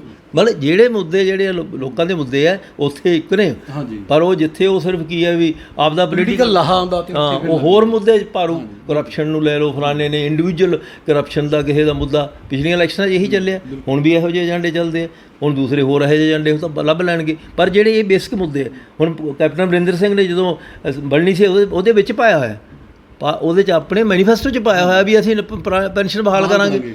ਉਹ ਹੁਣ ਕਿੱਥੇ, ਉਹਦੀ ਹੁਣ ਗੱਲ ਨਹੀਂ ਹੋ ਰਹੀ। ਮਤਲਬ ਇਸ ਕਰਕੇ ਯਾਨੀ ਇਹ ਪੈਨਸ਼ਨ ਦਾ ਮੁੱਦਾ ਜਿਹੜਾ EMPLOYEES ਵਾਸਤੇ ਇਸ ਵੇਲੇ ਉਹਨਾਂ ਮੇਜਰ ਇੱਕ ਮੁੱਦਾ ਪੈਨਸ਼ਨ ਪੇ ਕਮਿਸ਼ਨ ਦਾ ਹੁਣ ਉੱਭਰ ਕੇ ਆ ਗਿਆ। ਇੱਕ ਮੁੱਦਾ ਇਹ ਪੈਨਸ਼ਨ ਦਾ ਬਹੁਤ ਵੱਡਾ ਹੈ। ਇੱਕ ਜਿਹੜਾ ਠੇਕਾ ਮੁਲਾਜ਼ਮ ਜਿਹੜੇ ਹੈਗੇ ਆ ਉਹਨਾਂ ਨੂੰ ਤੁਸੀਂ ਆਪਦੇ ਵਿਭਾਗ 'ਚ ਲਿਆ ਕੇ ਰੈਗੂਲਰ ਕਰੋ। ਜਿਹੜੇ ਮੁਲਾਜ਼ਮ ਜਿਹੜੇ ਆਊਟਸੋਰਸਿੰਗ ਹੈ ਹੋਰ ਹੈ, ਜਿਹੜੇ ਹੁਣ 18 ਸਾਲਾਂ 20 ਸਾਲਾਂ ਤੋਂ ਕੰਮ ਕਰਦੇ ਟੀਚਰ ਜਿਹੜੇ ਇਸ ਤਰ੍ਹਾਂ ਲੱਗੇ ਹੋਏ ਨੇ ਮੁਜ਼ਾਹਰਾ ਕਰ ਰਹੇ ਨੇ ਹੋਰ ਹੈ, ਉਹਨਾਂ ਸਾਰਿਆਂ ਨੂੰ ਤੁਸੀਂ ਵਿਭਾਗ 'ਚ ਲਿਆ ਕੇ ਰੈਗੂਲਰ ਕਰੋ। ਇਹ ਕਰਦੇ ਆ ਨਵੀਂ ਭਰਤੀ ਕਰਨੀ ਹੈ, ਨਵੀਂ ਭਰਤੀ ਦਾ ਦਿਖਾਉਣਾ ਵੀ ਅਸੀਂ ਇੰਨੇ ਭਰਤੀ ਕੀਤੇ, ਜਿਹੜੇ 18 ਸਾਲ ਤੋਂ ਕੰਮ ਕਰਦੇ ਆ ਉਹੀ ਕੰਮ ਕਰ ਰਹੇ ਨੇ, ਉਹਨਾਂ ਨੂੰ ਬਾਹਰ ਕੱਢਣਾ ਸੀ, ਉਹਨਾਂ ਨੂੰ ਤੁਸੀਂ ਰੈਗੂਲਰ ਨਹੀਂ ਕਰਨਾ। ਤੇ ਜਿਹੜੇ ਬਾਕੀ ਜਿਹੜੇ ਮਤਲਬ ਇਸੇ ਹਰ ਮਹਿਕਮੇ 'ਚ ਬਿਜਲੀ ਵਾਲੇ ਹੁਣ ਠੇਕੇ 'ਤੇ ਲੱਗੇ ਹੋਏ ਨੇ, ਵਾਟਰ ਸਪਲਾਈ 'ਚ ਨੇ, ਪਨਬਸ ਤੇ ਆਹ ਜਿਹੜੀ ਸਾਰੀ PRTC ਪਨਬਸ ਸਾਰੀ ਠੇਕੇ ਨਾਲ ਚੱਲਦੀ ਹੈ। ਸੋ ਪੈਨਸ਼ਨ ਜੋ ਮੁਲਾਜ਼ਮਾਂ ਦਾ ਹੱਕ ਆ, ਪੁਰਾਣੀ ਪੈਨਸ਼ਨ ਜੋ ਮੰਗ ਕੀਤੀ ਜਾ ਰਹੀ ਆ, ਉਹਦੇ ਵਿੱਚ ਕਈ ਤਰ੍ਹਾਂ ਦੇ ਬੈਨੀਫਿਟ ਸੀਗੇ ਜੋ ਮੁਲਾਜ਼ਮਾਂ ਦੇ ਹੱਕ ਦੇ ਵਿੱਚ ਸੀ। ਜੇ ਨਵੀਂ ਪੈਨਸ਼ਨ ਦੀ ਗੱਲ ਕੀਤੀ ਜਾਵੇ ਤਾਂ ਜੋ ਹਾਲਾਤ ਨੇ, ਜੋ ਸਥਿਤੀ ਆ, ਉਹ ਡਾਵਾਡੋਲ ਆ, ਕਿਉਂਕਿ ਮੁਲਾਜ਼ਮ ਨੂੰ ਖੁਦ ਪਤਾ ਨਹੀਂ ਉਹਨਾਂ ਨੂੰ ਇਨ ਫਿਊਚਰ ਦੇ ਵਿੱਚ ਕਿੰਨੇ ਪੈਸੇ ਮਿਲਣਗੇ ਜਾਂ ਕੀ ਮਹੀਨੇ ਦੀ ਉਹਨਾਂ ਨੂੰ ਮਿਲੇਗੀ, ਜਿਸ ਨੂੰ ਲੈ ਕੇ ਮੁਲਾਜ਼ਮਾਂ ਵੱਲੋਂ ਲਗਾਤਾਰ ਵਿਰੋਧ ਕੀਤਾ ਜਾ ਰਿਹਾ। ਚੰਡੀਗੜ੍ਹ ਤੋਂ ਕੈਮਰਾ ਪਰਸਨ ਕਾਸ਼ਦੀਪ ਦੇ ਨਾਲ ਰਵੀ ਜੱਖੂ। ਲੇਟੈਸਟ ਨਿਊਜ਼ ਦੇ ਲਈ ਸਾਡੇ ਚੈਨਲ ਨੂੰ ਸਬਸਕ੍ਰਾਈਬ ਕਰੋ ਤੇ ਸਾਡੀ ਲੇਟੈਸਟ ਵੀਡੀਓ ਦੀ ਨੋਟੀਫਿਕੇਸ਼ਨ ਦੇ ਲਈ ਬੈਲ ਆਈਕਨ ਦਬਾਉਣਾ ਨਾ ਭੁੱਲਿਓ।